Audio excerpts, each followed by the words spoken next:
So, ngayon po ay since buwan ng pag-ibig, sino pong nakipag-date na? May maaga bang nag-early date? So, nag-date na sila si Ate Be.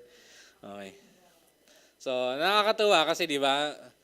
Pagpunta mo ng mall, pagpasok mo sa Star Mall, ano makikita mo? 'Di ba? Meron dong love, tapos may mga puso-puso, 'di ba? So, um, halos lahat ng puntahan mo ay puro love. At katulad ng Pasko, ang nakalulungkot ay ang pag-ibig ay ginagamit na rin sa komersyalismo, sa marketing, di ba? So, syempre, pag-ibig, maraming pakulo, maraming sale, etc., etc. So, ginagamit yung Valentine's month o buwan ng pag-ibig, hindi na Valentine's Day. So, alam niyo sa Pilipino, lagi tayong isang buwan mag-celebrate, di ba? Ang Pasko natin, ilang buwan? 3, November, December, January. Ang Valentine's sa atin, isang buwan. Di ba? Buong February. So, hanggat February, Valentine's pa. So, um, maraming yung nagtitake ng advantage dahil doon sa buwan ng pag-ibig. Nakakalimutan natin lagi yung sentro ng activity. Okay, hindi natin pag-uusapan kung saan nanggaling yung Valentine. Okay, so kung saan nanggaling yon ay galing daw yon sa isang legendary character na si Saint Valentine. Okay, so hindi siya proven na nag-exist. Okay, walang hard evidence na siya ay totoong tao, pero may mga taong nagsasabi based on historical na transfer ng mga tradition ay nag-exist si Saint Valentine at siya ay ang kanyang advocacy ay pag-ibig. Okay.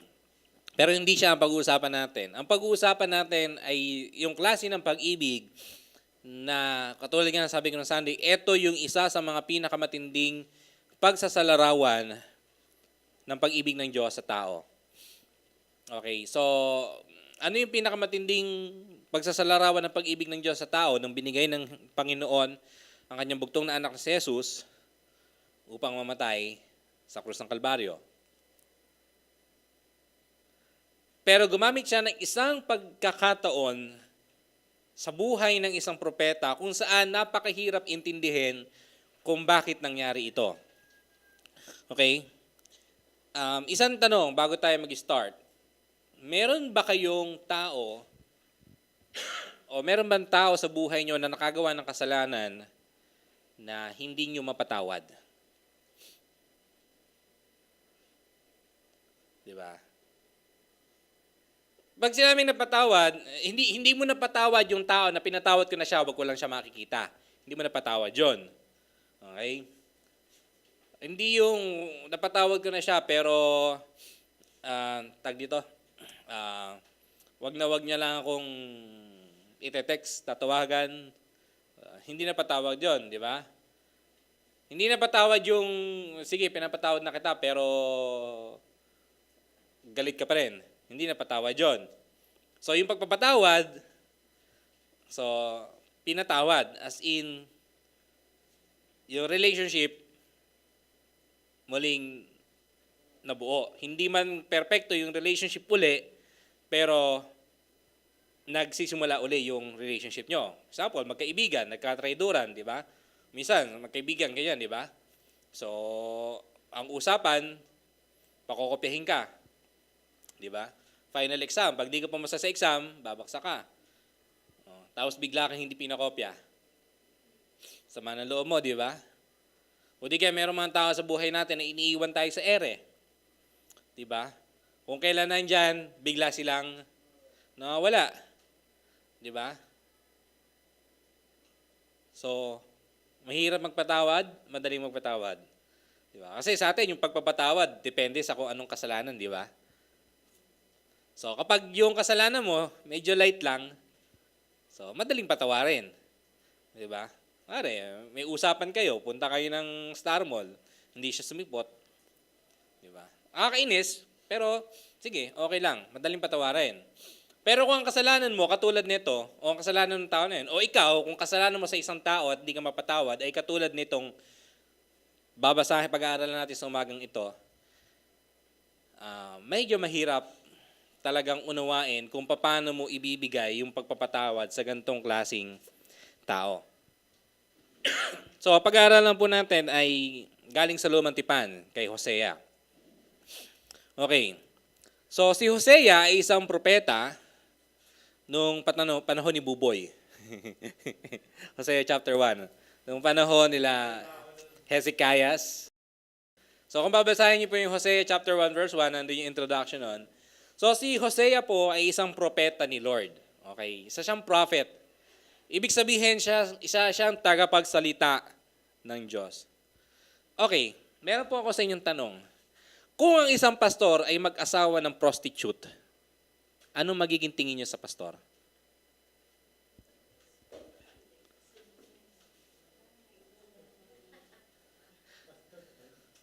Di ba? Hindi, honestly, yung totoo. Di ba? Wag natin sabihin yung magandang sabihin. Ang yung totoo.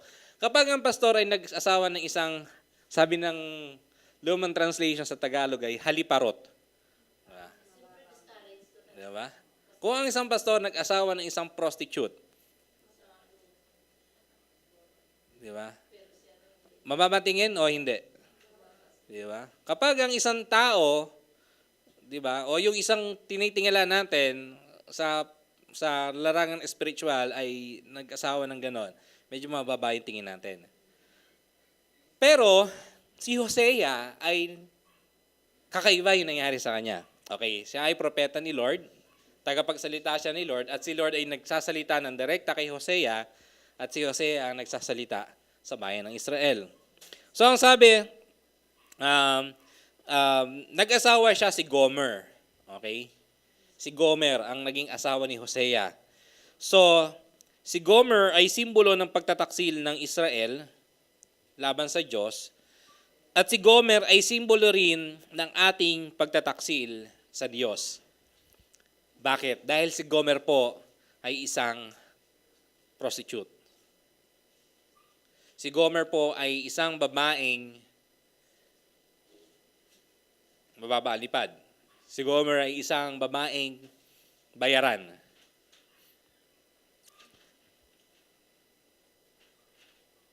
At ang asawa niya ay si Propeta Hosea. Bakit nag-asawa si Hosea ng isang prostitute? Tingin nyo. So, hindi lang siyempre basta-basta. Kung ikaw, siguro si Hosea, baka hindi mo gagawin to. Kung ako siguro to, baka hindi ko gawin tong inutos o pinagawa sa kanya ng Panginoon. So, ang nangyari po dyan sa Hosea chapter 1 verse 2 hanggang 9, so ang sabi po dito, nang unang mangusap si Yahweh sa Israel sa pamamagitan ni Hosea, sinabi niya, mag-asawa ka ng isang babaeng nakikipagtalik sa iba-ibang mga lalaki. In short, prostitute, babaeng bayaran. Inutusan ng Panginoon si Hosea na mag-asawa ng prostitute. Okay, ang bait naman ni Lord. Di ba? Dream girl. Di ba? Kung babasahin mo to, at Lord naman. Di ba? Di ba? Lord, teka, propeta ako. Tapos pag papangasawa mo sa akin, bayaran. Di ba? Parang hirap naman ata i-reconcile. Di ba? Pero anong dahilan kung bakit ginagawa to ni Lord? Anong purpose ng Panginoon? Ang sabi doon, magkaroon ka ng mga anak sa Kanya. Okay? Ibig sabihin, hindi mo lang siya mapangasawa tapos wala na. Magkakaroon kayo ng anak. Ibig sabihin, so sa kasal, okay, ang pagkakaroon ng anak ay ibig sabihin may nangyari sa kanila, at pag may nangyari sa kanila, yun yung tinatawag nating to become one. 'Di ba? Pag may nangyari sa isang mag-asawa, doon yung consummation ng kasal, 'di ba? Doon natatapos yung ceremony ng wedding sa pagtatalik ng mag-asawa. Okay? Kaya dapat talaga wala tayong bata kapag gantong service. Okay? So, Anong reason ni Lord? Sabi doon, sapagkat katulad din ng babaeng iyan, ang mga tao sa lupain ito ay nagtaksil sa akin.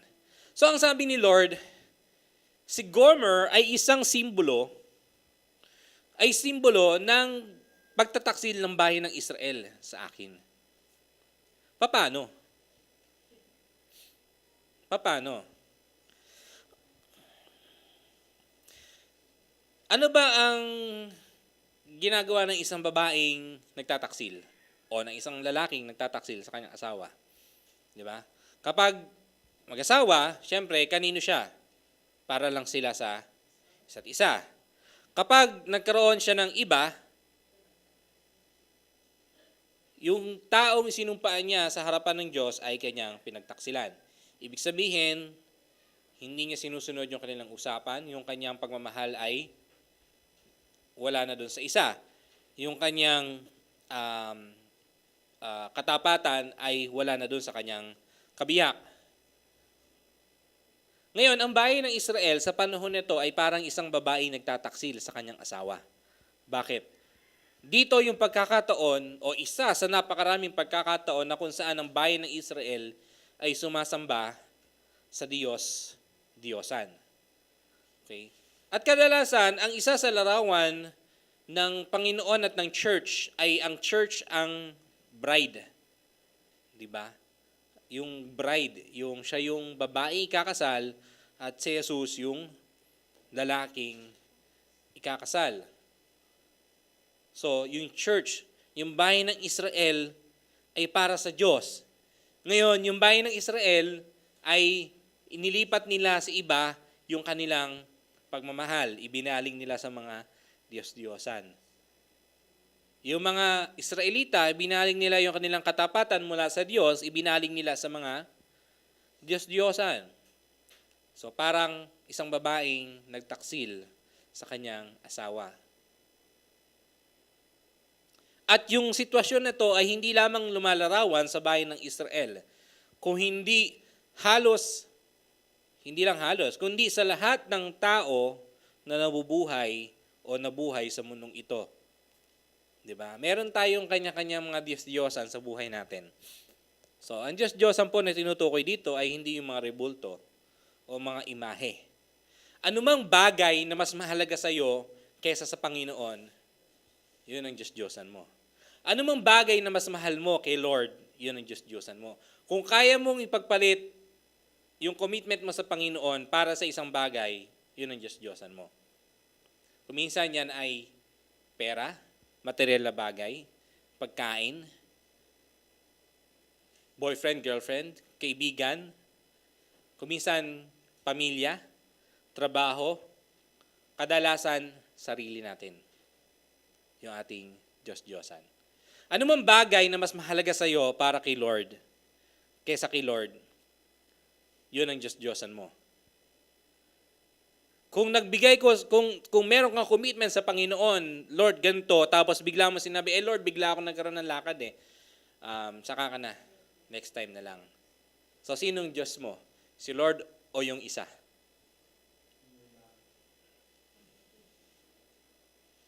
Ano mang bagay na pwede mong isantabi ang Panginoon para sa bagay na yon, yun yung Diyos-Diyosan natin. At maraming tao ang hindi nare-realize yung mga maliliit na Diyos-Diyosan na meron tayo sa ating mga puso.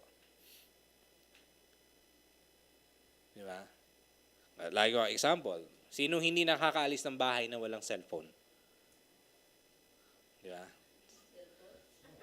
Kabataan, di ba? Sino hindi nakakaalis, no? Sino sa inyo yung okay lang kahit nasaan ng cellphone? Nagkalat sa bahay? Hindi, di ba? Bible. Nasaan yung Bible nyo? Nasa cellphone? Uwe. Alin ang mas binabasa mo? Yung text, Facebook, o yung Bible sa cellphone mo? Gaano mo kadalas buksan yung app mo na Bible sa cellphone mo? Gaano kadalas? Di ba? Gaano kadalas mong basahin yung app na yan? O inilagay mo yung app sa cellphone mo para kunwari nagbabasa ka ng Bible pag nagpipreach si pastor, pero ang totoo, nagpe-Facebook ka. Di ba? Kasi gano'n lang kadali magpalit eh. Di ba? Lalo yung mga cellphone ngayon, madali na mag-switch, di ba? Running apps, lipat, Bible. Okay, lipat, Facebook. May nag-text, lipat sa text. Di ba?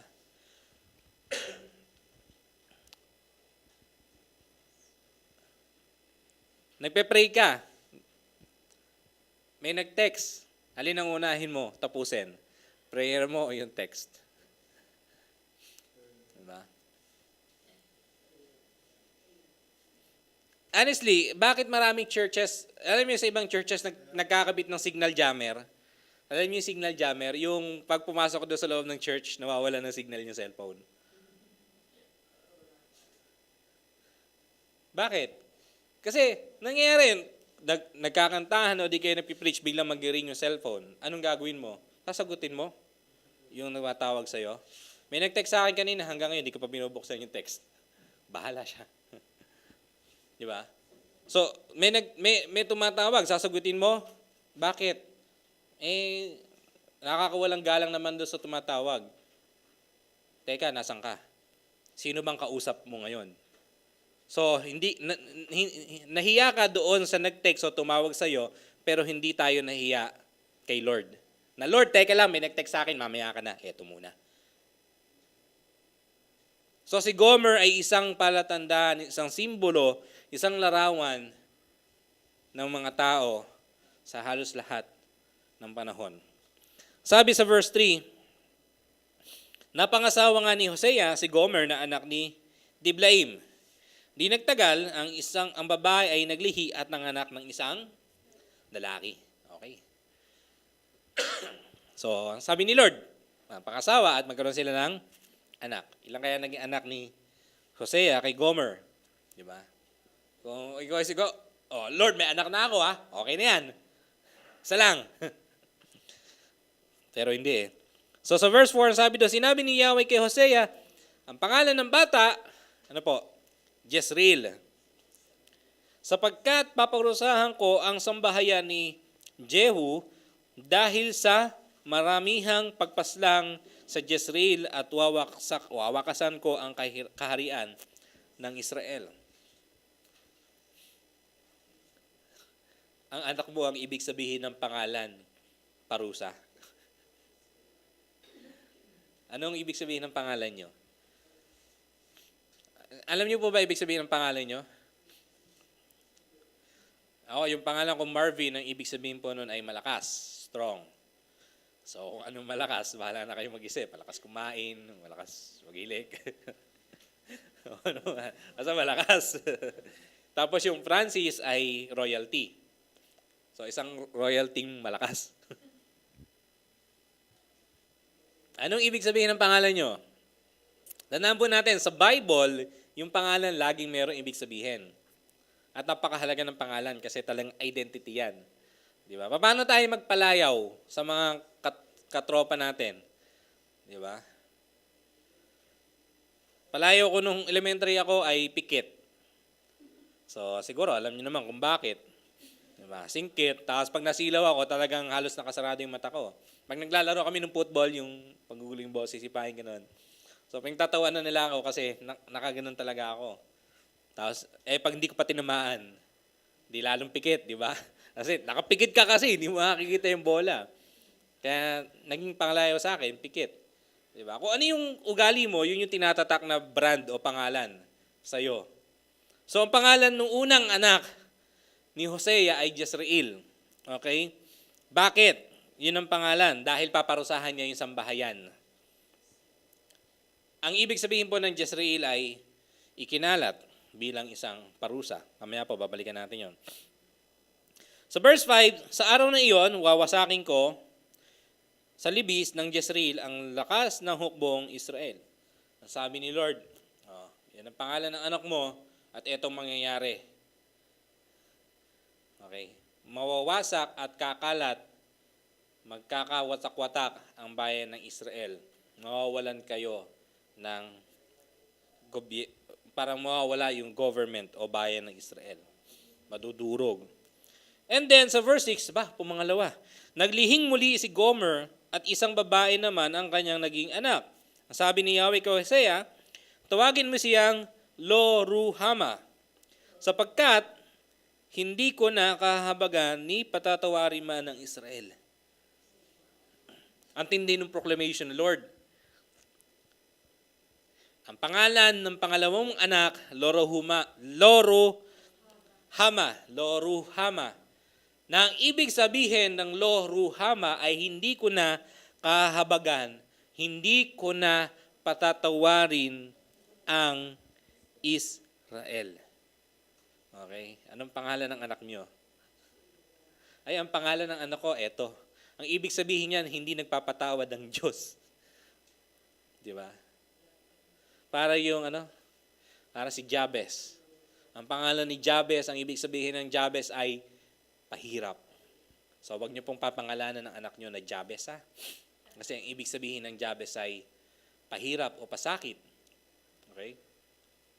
Huwag niyo pong papangalanan na Jacob ang inyong anak o apo. Ang ibig sabihin po ng Jacob ay mapanlinlang.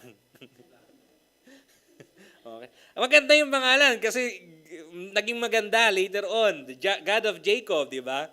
So yung Jacob, siya si Israel.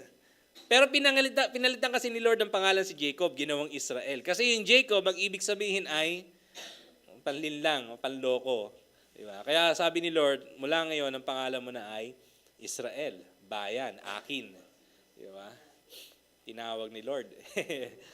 Ingat tayo sa pagpapangalan sa mga bata. Hindi natin alam kung anong ibig sabihin.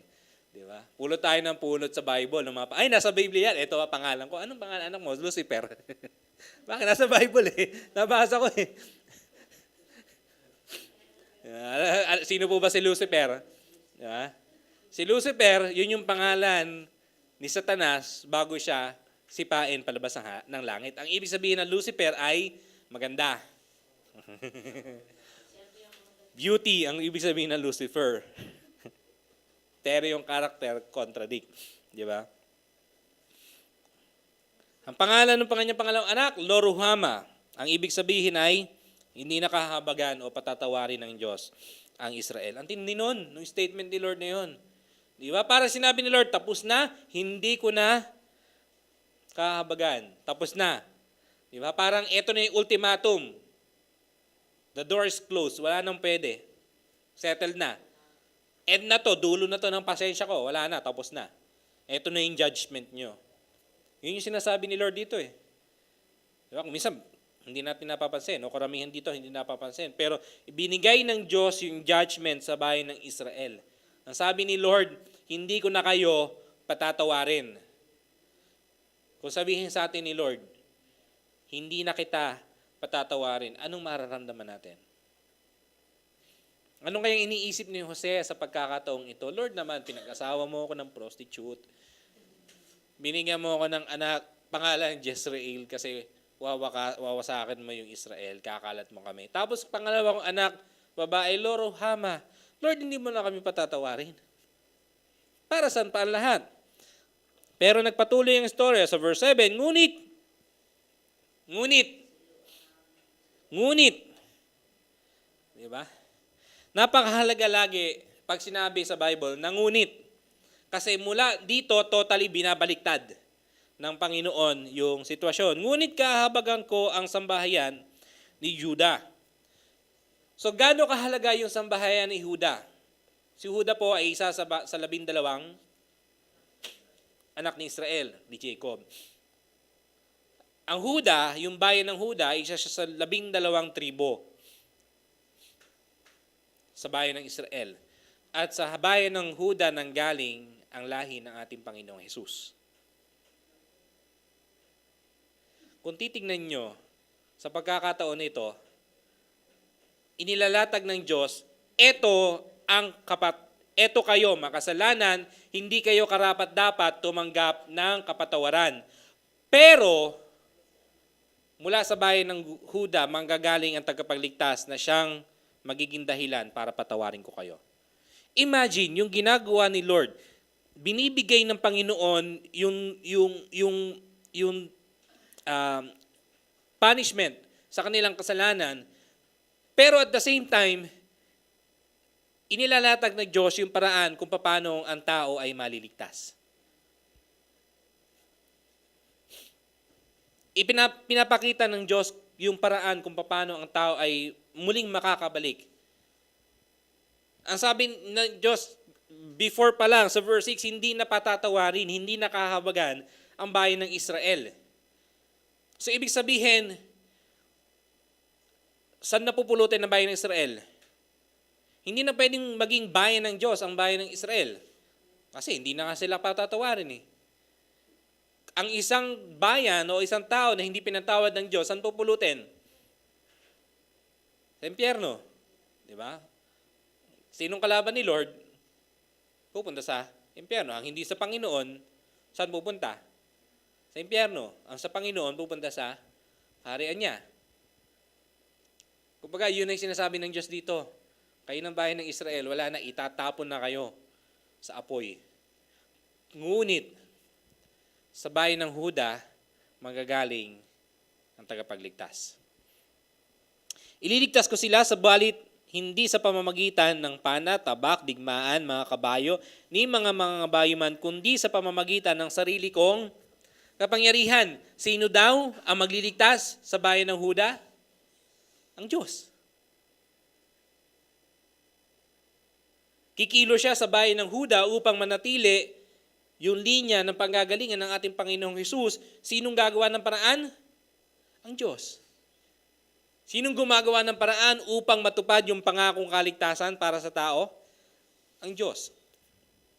Yan ay sa gitna ng ginagawang pagtataksil ng bayan ng Israel. Sa verse 8, nang si Lo-ruhama ay mahiwalay na sa pagpapasuso ng ina, bilis, di ba? So, huwag niyo pong isipin na ito ay 6 na buwan lang. Noong unang panahon ng pagpapadedi po ng isang ina sa kanyang anak ay lampas 5 years old. Okay?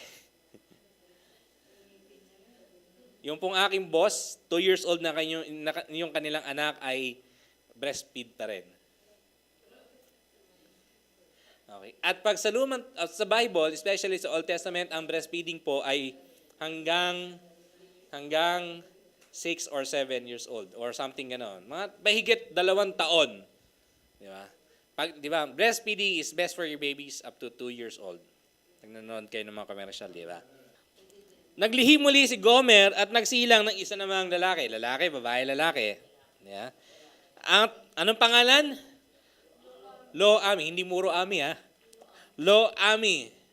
Okay? Sapagkat ang Israel ay hindi ko na ituturing na aking bayan at hindi na ako ang kanilang Diyos.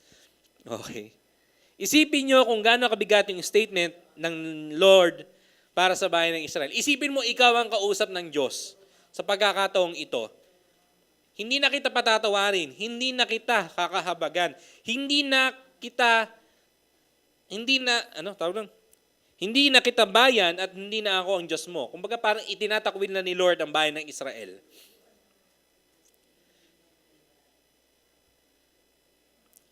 So anong ibig sabihin? Jezreel, ang ibig sabihin po ay ikinalat ng Diyos.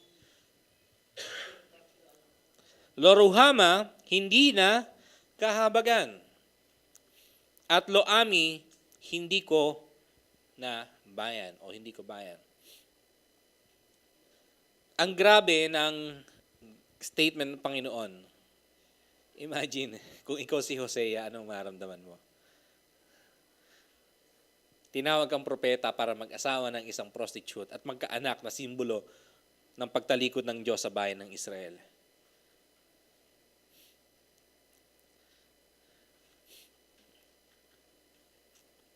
Sinilang yung anak niya. Di ba? Jezreel. Siyempre, alangan namang anak niya yun, hindi niya hinihele, hindi niya nilalaro, di ba? Oh, Jezreel, musta na, baby? Di ba? Isipin niyo yung mapasok sa isip ni Hosea habang binabanggit niya yung pangalang Jezreel.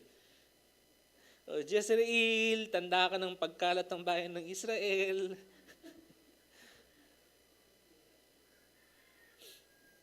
Imagine niyo yung sakit sa puso ni Hosea. Lo-ruhama, hindi na tayo patatawarin ng Diyos. Lo ami, hindi na Diyos, hindi na si Yahweh ang Diyos natin. Imagine yung heartbreak sa puso ni Hosea. Imagine yung pagdadalamhati na malamang siguradong nararamdaman. Every time na makikita ni Hosea yung kanyang tatlong anak, pag nakita niya, hindi niya mabanggit-banggit siguro yung pangalan. Dahil tuwing babanggitin niya yung pangalan, idinideclare niya yung katigasan ng ulo ng bayan ng Israel at yung parusang ibinigay ng Diyos sa bayan ng Israel dahil sa kasalanan nito sa Diyos. At pag nakita niya yung kanyang asawa na si Gomer, buti sana kung yung kanyang asawa na si Gomer ay nanatiling tapat sa kanya. Mamaya po, kaya ating babalikan. Jezreel, kinalat ng Diyos. Okay? At literally po, ang bayan ng Israel po ay nagkahati-hati. Kumalat sila at nawalan sila ng sariling teritorya. 1941 ba yun? Basta 1940s na mag-decide ang United Nations dahil sa boto ng Pilipinas na muling indeklara ang bayan ng Israel bilang isang bansa at magkaroon ito ng isang sariling lupa at gobyerno. Imagine, mula sa katapusan ng Old Testament, wala ang bayan ng Israel hanggang 1940s. Sa loob ng humigit sa 2,000 taon, walang sariling gobyerno, walang sariling lupa ang bayan ng Israel. Walang sariling kalayaan ang bayan ng Israel. Nasakop sila ng kung sino-sino at nagkalat sila sa buong mundo. Pagkatapos po na aklat ng Malakay, yung Old Testament Bible, nanahimik si Lord, tumahimik. 400 years, mula Malakay hanggang Matthew. Hindi nagsalita si Lord. Walang propeta, walang kumikilos. Tinalikuran ng Diyos ang bayan ng Israel. Pero ang tanong, tinalikuran nga ba ng Diyos ang bayan ng Israel? Kaya bang talikuran ng mabuting ama ang kanyang anak kahit na gaano ito kasama? Sa kabila ng lahat, mayroong dakilang pangako ang Diyos, hindi ng Diyos. Ang Diyos sa kabila ng pagtataksil ng tao. Sa kabila ng lahat, mayroong pangako si Lord na ibinigay. Ang sabi niya doon, di ba, ngunit kahabagan ko ang Juda at ililigtas ko sila. Bakit? Kasi sa Huda nga manggagaling yung lahi ng panggagalingan ng ating Panginoong Jesus.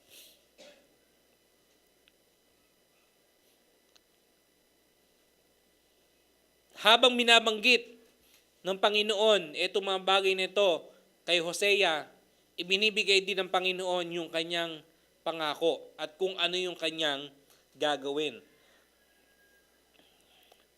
Di ba, mag-e-eleksyon? Mangangako ang politiko. May gagawin yung politiko kung ano. May condition, di ba? May gagawin sila kung sila ay inyong iboboto. Di ba? Kumakandidato. Di ba? For example, ako, kumakandidatong presidente. Pinapangako sa inyo, tatanggalin natin ang korupsyon sa gobyerno ng Pilipinas kung ako'y inyong iboboto. Kung ako'y inyong iluluklok. Kung. Di ba? May kondisyon. Di ba? Ibig sabihin, itong mga tao na to nangangako may gagawin pag nanalo. Di ba? Pero pag hindi nanalo, bahala ka sa buhay mo. Di ba? Kung yun ang tao, meron pangako kung. Di ba? Ang tao, pag nagpatawad, kung. Di ba? Sa pagpapatawad ng tao, sinong dapat mauna?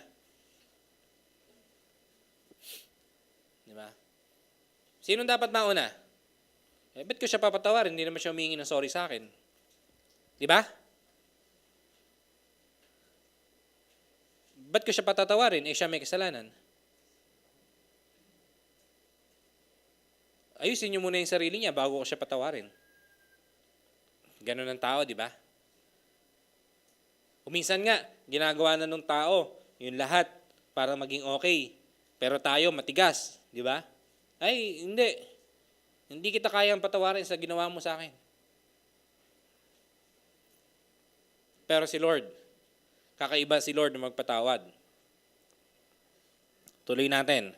So, Hosea chapter 1, verse 10 hanggang 2. Chapter 2, verse 1. Ito yung pangako ng Diyos. Gayon may, magiging kasindami ng buhangin sa dagat ang bilang ng mga taga-Israel. Alam niyo kung saan nanggaling itong pangako na to? Ito yung pangako ng Diyos kay Abraham. Nung kinakausap ng Diyos si Abraham. At binibigay sa kanya yung pangako na ikaw ay isang magiging malaking lahi.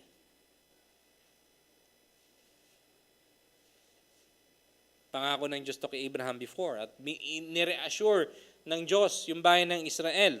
Ang sabi niya, magiging sindami ng buhangin sa dagat ang bilang ng mga taga-Israel. Hindi mabibilang dahil sa sobrang dami. Ngayon sinabi sa kanila, kayo'y hindi ko bayan. Sabi ni Lord, hindi ko kayo bayan. Ngunit darating ang panahon na sasabihin sa kanila, kayo ang mga anak ng Diyos na buhay. Isipin nyo nga yung contrast. Isipin nyo nga yung contrast. Isipin nyo yung pagkakaiba, di ba? Kung isipin mo, ano bang nangyayari sa isip ni Lord?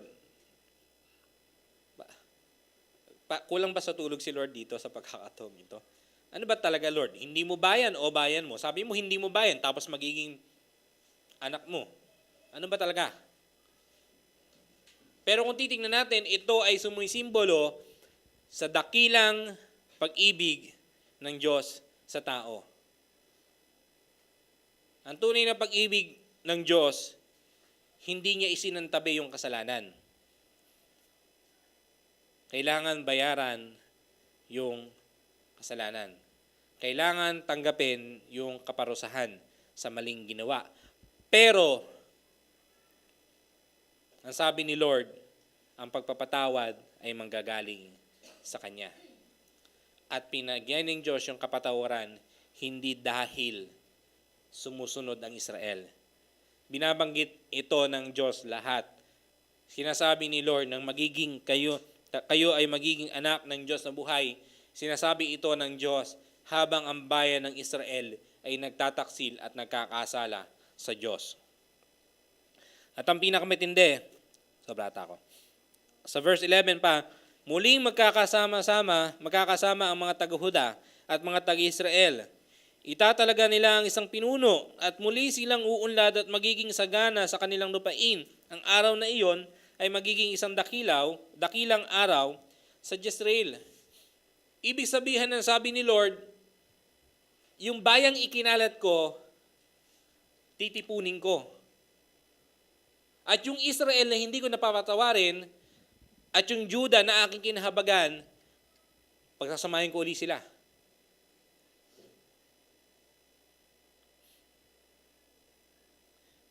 Kumbaga parang totally binabaliktad ngayon ng Panginoon yung lahat ng judgment na binigay niya sa bayan ng Israel. At sa verse 1 ng chapter 2, kaya't tatawagin ninyo ang inyong mga kapwa Israelita na Ami at Ruhama. Alam niyo ibig sabihin ng Ami at Ruhama? Ang kaibahan niyan, tinanggal yung law. Yung law, Ruhama at law, Ami, yung law ay sumisimbolo sa negative. Ang ibig sabihin ng Ruhama ay kinahabagan. Pag dinagtukan mo ng law sa una, hindi kinahabagan. Ang Ami, ang ibig sabihin ay bayan ng Diyos. Pag dinugtong mo yung law, hindi na bayan ng Diyos. So, anong ginawa ni Lord sa pagkakataong ito? Siya mismo yung tumanggal doon sa hatol na ibinigay niya. Siya mismo yung gumawa ng paraan upang yung simbolo ng parusa dahil sa pagtataksil ng bayan ng Israel, ang Diyos mismo ang kumilos upang maranasan nila na ang bayan ng Israel ay muling tawaging bayan ng Diyos. Naranasan niyo po bang patawarin sa kasalanan niyo na hindi naman kayo humingi ng sorry? Naranasan niyo naman patawarin kayo sa isang kasalanan na sobrang grabe na ang unang lumapit sa inyo ay yung ginawa niyo ng kasalanan at siya yung gumawa ng paraan upang patawarin ka? Hindi niyo pa naranasan? Naranasan ang sino mang tumanggap sa Panginoong Hesus ay nakaranas patawarin sa kasalanan na hindi tayo humingi ng sorry. Ang sino mang tumanggap sa Panginoong Hesus ay nakaranas na patawarin na ang Diyos na dating ginawa ng kasalanan ang siyang unang lumapit sa atin. Sino mang tumanggap sa Panginoong Hesus ay nakaranas patawarin nang wala siyang ginagawa. Sino man tumanggap sa Panginoong Hesus ay tumanggap ng kapatawaran na hindi naman niya karapat-dapat tanggapin.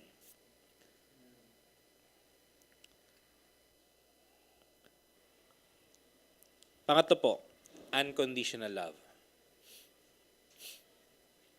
Isang pag-ibig na walang kondisyon. Pag-ibig na walang kung. Pag-ibig na walang bibigay ko to kapag. Isang pag-ibig na hindi binigay ng Diyos dahil sa sarili nating lakas o ginawa. Kung hindi pag-ibig na binigay ng Diyos dahil siya ay Diyos ng pag-ibig. Naalala yung Sunday, di ba nabanggit ko? Bakit maraming taong ayaw mag-church? Di ba? Kasi iniisip nila, di ba, yung kasalanan nila, hindi kayang patawarin ng Diyos. Anong kasalanan ang hindi kayang patawarin ni Lord? Anong kasalanan ang hindi kayang patawarin ng Diyos? Wala. Inineclare na nga niya yung total judgment sa bayan ng Israel eh. Diba? Kung sa isang tatay, sa kanyang mga anak, yung sitwasyon na to, ito na yung ultimatum eh. Diba? Lumayas ka. Tinatakwil na kita. Wag ka nang babalik dito. Hindi kita anak, hindi mo ako tatay. Yun yung nangyayari sa pagkakataong ito. Sa sobrang grabe ng ginawa ng bayan ng Israel laban sa Diyos. Ano bang ginawa ng bayan ng Israel laban sa Diyos? Tingnan po natin. So Hosea chapter 3, verse 1 to 3. So, si Gomer ay naging asawa ni Hosea. Nagkaroon sila ng 3 anak, pero si Gomer ay hindi nanatiling tapat sa kanyang asawang si Hosea. Anong ginawa niya? Bumalik siya sa kanyang dating buhay bilang isang prostitute. Okay, ang sabi dito, sinabi sa akin ni Yahweh, umalis kang muli at ipakita mo ang iyong pag-ibig sa iyong asawa, bagaman siya'y nangangalunya.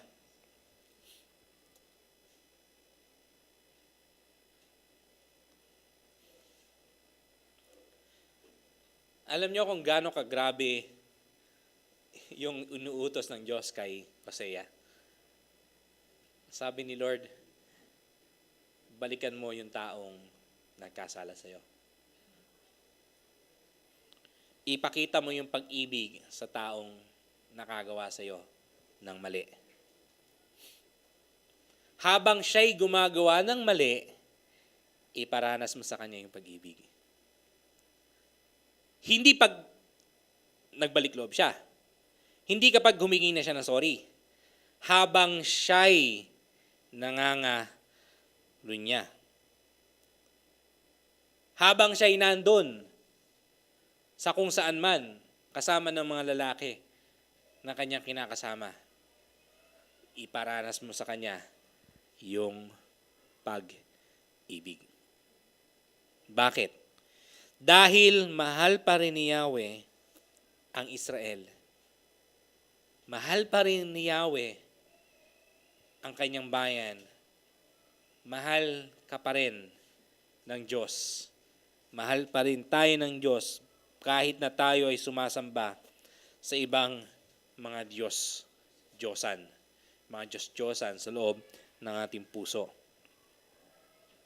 At laging naghahandog sa mga ito ng tinapay na may pasas. Sosyal. Ay, nung panahon po na yun, pag ang tinapay may pasas, sosyal yun. Ngayon, pag may tinapay may pasas, may binili mo lang dyan sa bakery sa labas yan. Pero nung unang panahon, yung tinapay na may pasas ay isang delicacy. At pag binigyan ka ng tinapay na may pasas, yan ay special. Yung pinabibigyan mo na yan. At ang bayan ng Israel, binibigyan yan hindi sa Diyos, kundi sa mga Diyos-Diyosan. Diba? Tayo, kanino natin nuubos yung oras natin? Honestly, gano'ng karaming oras inuubos natin para kay Lord?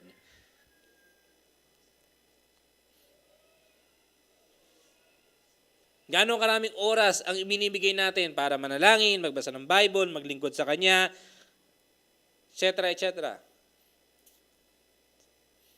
Yeah.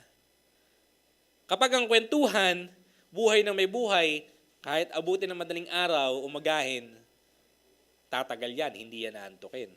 Simulan mong pag-usapan ng Biblia.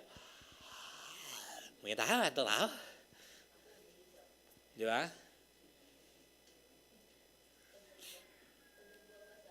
Di ba? Hindi ako makatulog, magbabasa nga ako ng Bible. John chapter 1 verse 1. Antok na ako hindi pa nagsisimula. Tulog na. Di ba?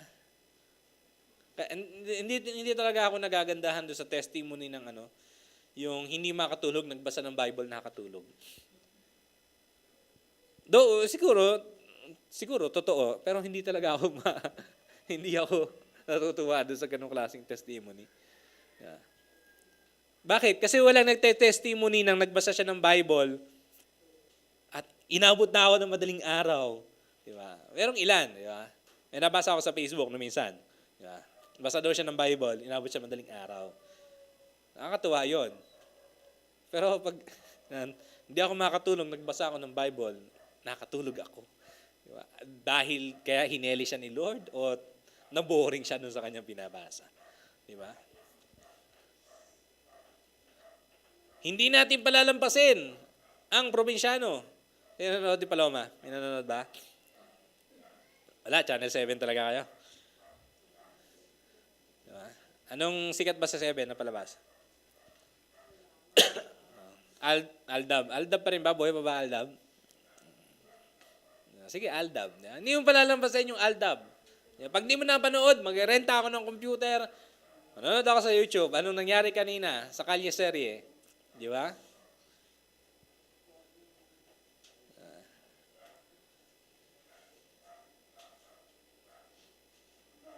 Pero pag church, ay hindi ako kaka-church, okay lang. No, honestly, nakalungkot. Wala pang nangihingi sa akin ng kopya ng mga dating messages. Puno na yung hard disk ng computer. Walang nangihingi ng kopya ng mga lumang messages. Di ba? Minsan pinapanood ko yung sarili ko nagsasalita. Tawa ako ng tawa. Nakakatawa palang panoorin yung sarili mo nagsasalita. Mukha pala akong eng-eng doon sa ginagawa ko na yun. Ang sabi ni Lord, mahal ko pa rin ang bayan ng Israel. Parang si Gomer, iparanas mo yung pag-ibig sa kanya. Teka, ang tanong, mahal nga kaya ni Hosea si Gomer? In the first place, sino nagsabing pangasawa niya ay isang prostitute? Si Lord, di ba? Di ba? Kung tutuusin, parang pinilit mo lang naman ako, Lord, dito eh. Di ba? Tapos, nakalunya, tapos pipilitin mo na naman ako, di ba? Pero alam nyo, mahal ni Hosea si Gomer. At higit sa lahat, mahal ni Hosea ang Panginoon. Paano natin makikita? Sa verse 2, kaya't binili ko siya, sabi ni Hosea, sa halagang 15 pirasong pilak At ilang kilo? 150 kilong cebada. Ano ba yung cebada?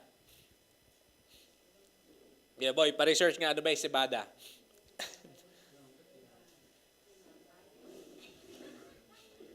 150 kilos ng cebada.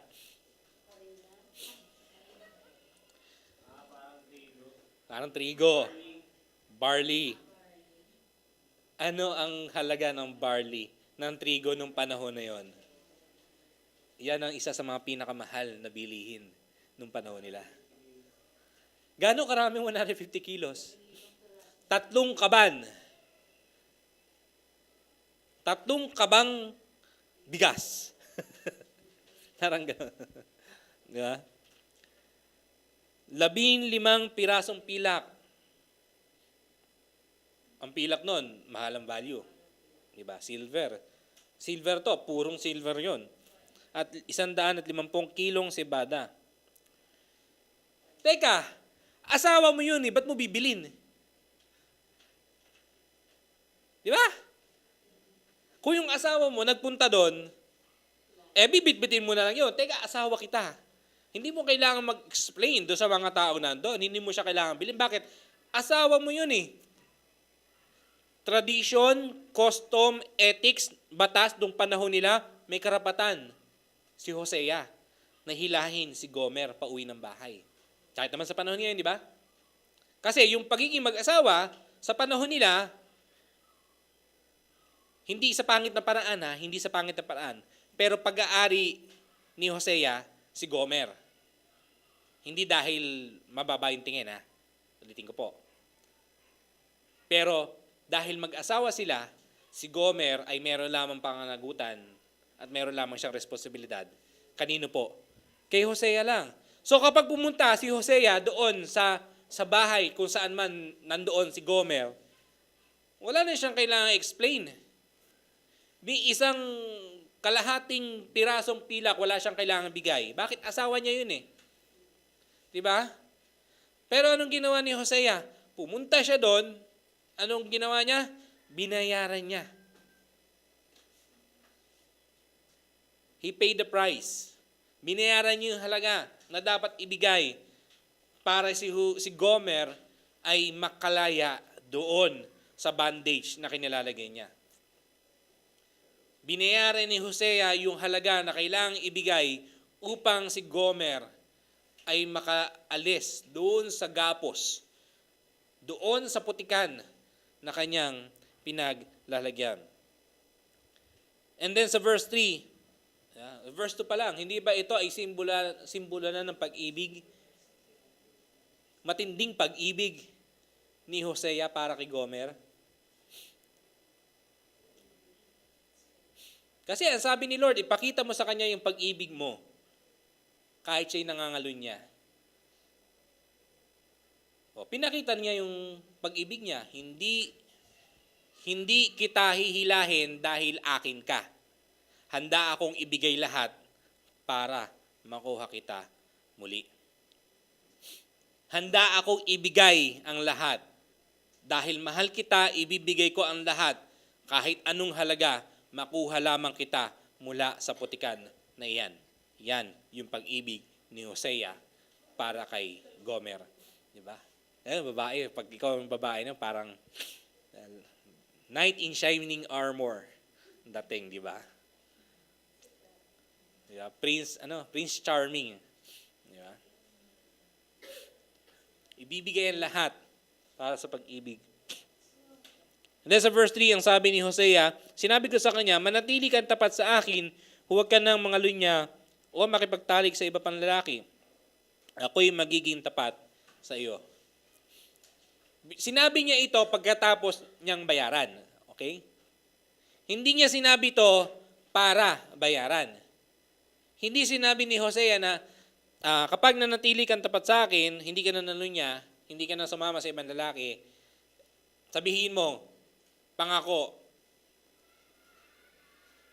Lakasan mo, sabihin mo, pangako. Pangako. Taas mo kamay mo, 2 kamay, pati paa. Sabihin mo, nangangako ka, hindi ka na mangangalunya. Pangako. O sige, bibili na kita. Di ba ganun ng tao? Di ba? O pag mga bata, di ba? Bilhin mo ko na. Sabihin mo muna, pag uwi ng bahay, mag-aaral ka. Di ba? Pag di, mag-aaral ka sa bahay, pag uwi, bibili kita niyan. Di ba? Kailangan mangako muna para gawin. Pero si Hosea, hindi. Binili niya muna, tsaka niya sinabi kay Gomer, manatili ka ng tapat sa akin. Manatili ka ng tapat. Huwag ka nang mangalunya.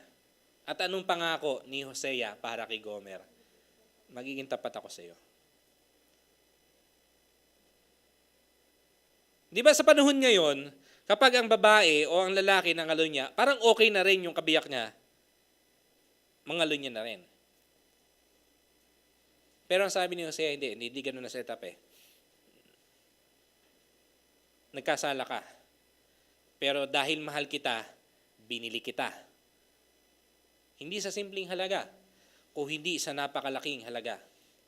At ngayong nabili na kita, maging tapat ka sa akin, tandaan mo, magiging tapat ako sa iyo.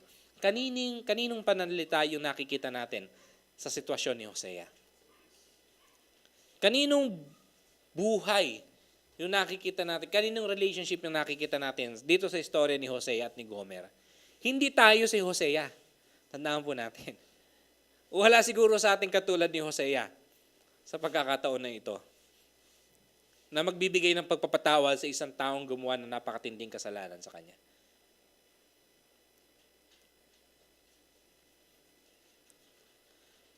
Tayo si Gomer. Tayo si Jezreel. Tayo si Lo-ruhama. Tayo si Lo-ami. Tayo si Jezreel, si Lo-ruhama, tayo si Lo-ami. Na kahit na tayo ay sumisimbolo, na kahit tayo ay mga pasaway, hindi kailanman tinalikuran ni Hosea yung kanyang mga anak. Hindi kailanman tayo tinalikuran ng Diyos. At kahit na tayo yung matigas ang ulo, katulad ng sabi ng Diyos, mahal ko ang bayan ng Israel at kayo ay magiging mga anak ko. Tayo ay katulad ni Gomer.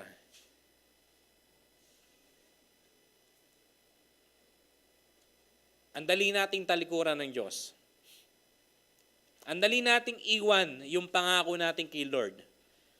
Di ba? Ang dali nating iwan yung commitment natin kay Lord. Yeah. Nakakailang restart na ako ng Bible reading plan sa YouVersion, sa cellphone ko. Hindi ko matapos-tapos. Kasi Lord, mag-Bible reading plan ako. Day 1, day 2, day 3, day 4, day 5. Yung day 5 ko, inabot na ng isang linggo. Di pa rin tapos yung day 5. Diba? Nakaisang buwan na hanggang day 5 lang ako. Hindi ko matapos-tapos. Ulit. Bago. Ulit. Diba? Gano'ng kadali sa ating talikuran yung pangako natin kay Lord? Gano'ng kadaling kalimutan ang Diyos? Gano'ng kadaling kalimutan ang Diyos?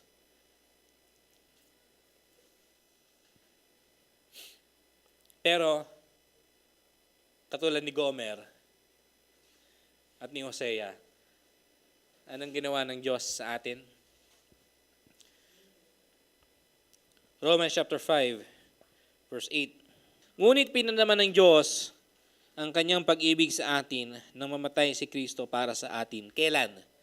Noong tayo'y makasalanan pa.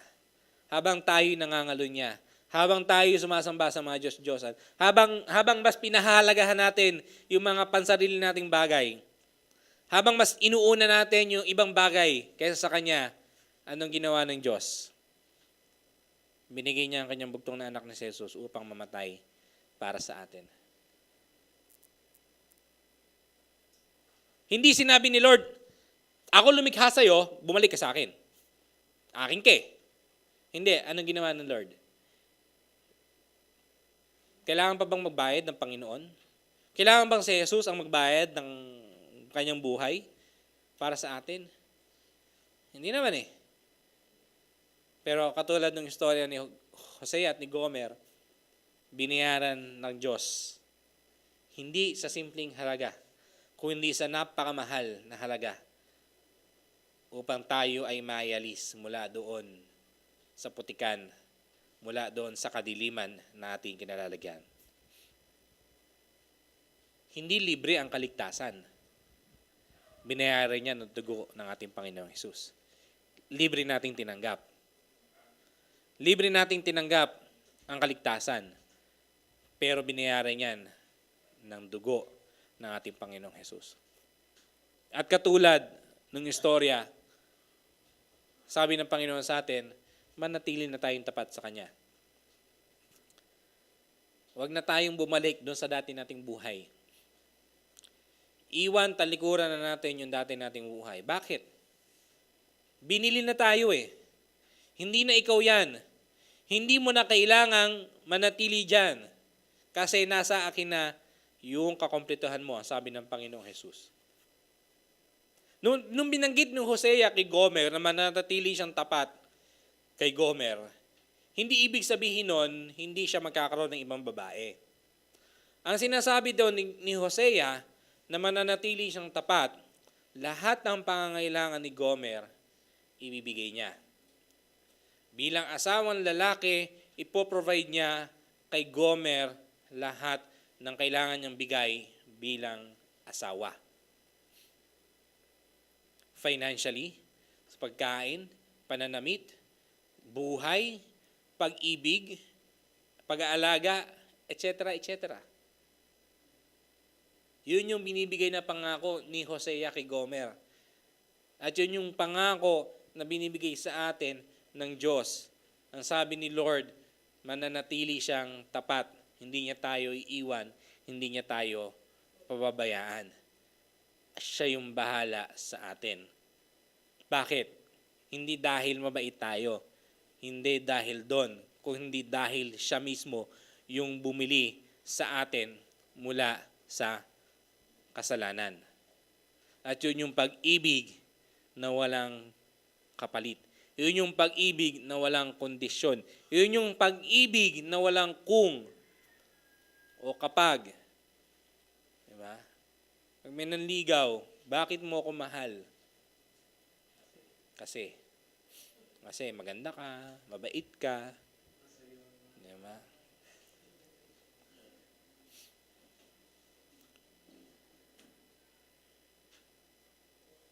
Ang sabi ni Lord, mahal niya tayo. Bakit? Kasi siya yung Diyos na mapagmahal. Pinatawad niya tayo. Bakit? Kasi siya yung Diyos na mahabagin. Binayaran niya yung kasalanan. Bakit? Kasi, una, siya yung Diyos na makatuwiran at kailangan bayaran yung kasalanan, pero siya din yung Diyos na nagmamahal at maawain at mapagpatawad, kaya siya yung gumawa ng paraan upang yung kasalanan na dapat nating bayaran ay si Jesus yung tumanggap ng kabayaran. Imagine, yun yung pag-ibig ng Diyos para sa iyo.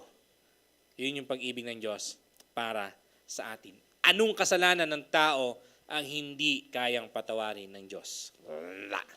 Nada. Zero. Wala. So ngayong buwan ng pag-ibig, ang kailangang una nating ma-realize kung gaano katindi ang pag-ibig ng Diyos. Dapat nating ma-realize kung gaano kalalim, kung gaano kabigat yung pag-ibig ng Diyos na binigay sa atin. Na take note, wala kang parte,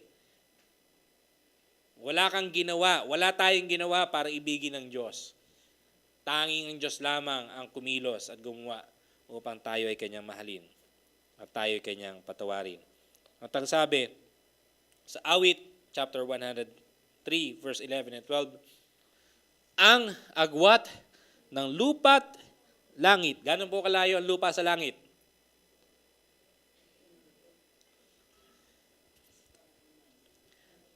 Sukatin may hindi kaya. Yun yung sagot.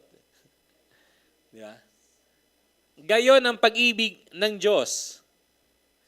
Kung gaano kalayo yung lupa doon sa langit, na kahit mga scientists, hindi kayang isipin kung saan nagtatapos siyang kalangitan na yan. Wala pang nakakasukat kung gaano kalaki ang universe.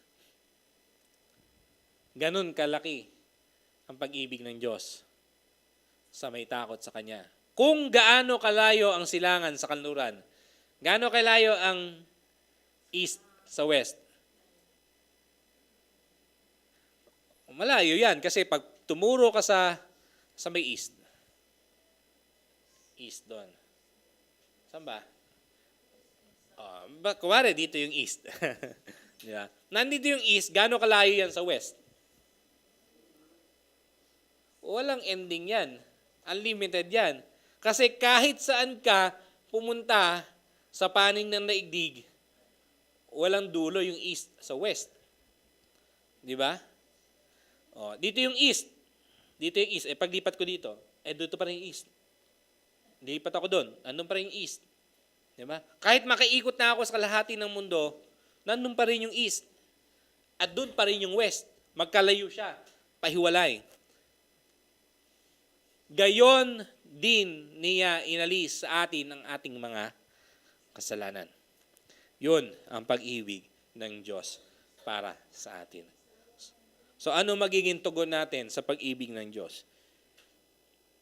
Ano ang gagawin mo para iparanas sa iba yung pag-ibig ng Diyos na binigay niya sa iyo? Anong gagawin mo upang iparanas sa iba yung pagpapatawad ng Diyos na binigay niya sa atin? Take note.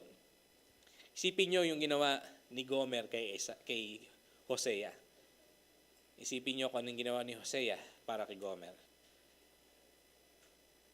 Yan ay simbolo ng ginawa ng Diyos para sa tao.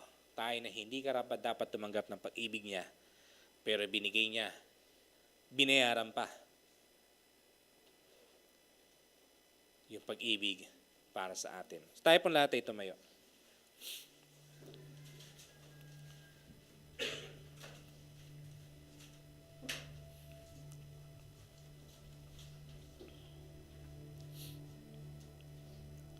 Isang bagay po na dapat natin tandaan, sa pagkakataon na ito ay,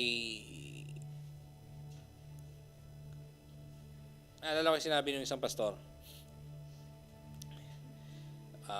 kung sa Diyos nga ay, kung ang Diyos ay walang kasalanan na hindi kayang patawarin, tayo pa kaya? Sabihin natin, Diyos yun eh. Yun nga eh. Diyos nga siya. Kung siya nga Diyos, nagawa niyang patawarin kahit anong kasalanan, tayo pa kaya?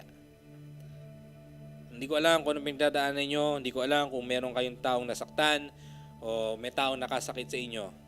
Pero lahat tayo nararanasan yan. Nararanasan at mararanasan. Pero ang tandaan po natin, kung ang Diyos walang kasalanan na hindi kaya patawarin, at siya mismo yung unang nagpakumbaba at unang gumawa ng paraan upang abutin yung mga tao na nagkakasala sa Kanya, how much more paano pa kaya tayo na tumanggap ng kapatawaran at pag-ibig na binigay ng Diyos sa atin? Sabi po ng awit, pag-ibig lang ang susi ng lahat. Minsan, mahirap ibigay, pero katotohanan at totoo na sa lahat ng bagay, yung pag-ibig, yung pagiging paraan, yung pag-ibig na nakabase sa pag-ibig ng Diyos ang magiging paraan upang makita natin yung mas magandang bagay sa bawat isa. Tayo pang lahat ay manalangin. Panginoong Diyos at dakila sa lahat, Lord, salamat po sa umagang ito. Lord, salamat dahil tunay kang tapat, mapagmahal. Lord, ikaw yung Diyos, Panginoon, na walang kapantay, Panginoon. Lord, salamat sa buhay ni Hosea, Panginoon, na ginamit mo upang ipakita kung gaano tindi, kung gaano kalalim ang pag-ibig mo para sa amin. Lord, kami na nagtaksil at nagtataksil, Panginoon, sa iyong harapan. Lord, kami na mas inuuna namin ang napakaraming bagay kaysa sa iyo, Panginoon. Pero sa kabila ng lahat, nung kami makasalanan pa, Panginoon, binili mo kami, Panginoon, sa pamamagitan ng dugo at buhay ng aming Panginoong Hesus. Kami, Panginoon, na nandoon sa putikan, Lord, kami ay iyong inahon. Kami ay iyong binilig sa iyong piling, Panginoon. At ang pangako mo, ikaw ay magiging tapat para sa amin, Panginoon. Lord, salamat sa pag-ibig mo, Panginoon. Lord, ang aming pandalangin ay araw-araw, bawat oras ng aming buhay, patuloy naming maalala at patuloy kaming ma-remind sa pag-ibig na binigay mo sa amin. And Lord, dalangin po namin, Panginoon, na kung kami, Panginoon, na tumanggap ng unconditional love, Panginoon, at yung pagpapatawad at pag-ibig na nagbumula sa iyo, Panginoon. Lord, turuan mo kami na i-extend yung pag-ibig at papatawad na yon para sa ibang tao. Lord, kung ikaw, Lord, pinatawad mo kami sa lahat ng kasalanan na ginawa namin, Panginoon. Lord, bigyan mo kami ng puso na handang magpatawad sa mga tao na nagkasala sa amin. Lord, bigyan mo kami ng puso na handang mauna na kumilos at umabot sa mga tao, Panginoon, na nagkasala sa amin, Panginoon. At kung kami man, Panginoon, yung nakagawa ng kasalanan, Lord, ang aming pundalangin, bigyan mo kami ng pusong mapagkumbaba. At kami, Panginoon, ay gumawa ng paraan upang makipag-ayos sa anumang problema o gusot naming napasok, Panginoon. Lord, salamat at alam po namin, Panginoon, tapat ka, Panginoon, katulad ng pangako mo, Panginoon. Hindi mo kami iiwan, hindi mo kami pababayaan, Panginoon. At ikaw ay laging nariyan, nagmamahal, Panginoon, para sa amin. Maraming salamat po sa iyong papuri sa pangalan ni Jesus. Amen.